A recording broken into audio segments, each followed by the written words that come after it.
About this one biomolecule जो कि plants को एनर्जी देगा, तुम्हारी बॉडी को फ्यूल करेगा और इंसेक्ट्स का एक्सोस्केलेटन भी बनाएगा? टू मच वर्क यार. It is none other than polysaccharide.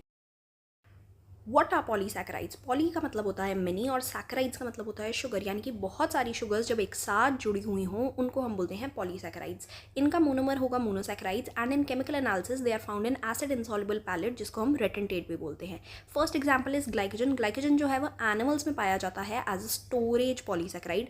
It is a homopolymer, यानी इसके अंदर मोनोमर जो है सिर्फ एक ही है, दैट इज अल्फा ग्लूकोज, जो कि बार बार रिपीटेड है.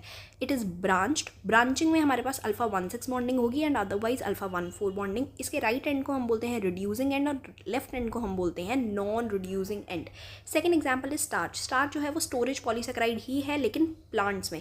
This is again homopolymer. Monomer इसका भी अल्फा ग्लूकोज है. स्टार्च जो है वो हेलिकल स्ट्रक्चर्स बनाता है और इन हेलिसेस में आयोडीन को होल्ड कर सकता है. इसी वजह से स्टार्च आयोडीन का कॉम्प्लेक्स जो है वो ब्लू कलर देता है.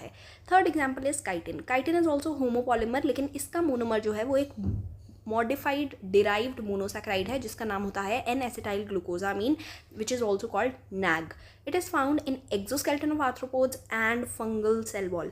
Fourth example is cellulose. Cellulose जो है वो प्लांट सेल वॉल में पाया जाएगा, पेपर में पाया जाएगा, कॉटन फाइबर में पाया जाएगा. इट इज अगेन होमोपॉलीमर लेकिन अब मोनोमर क्या हो गया? Beta glucose.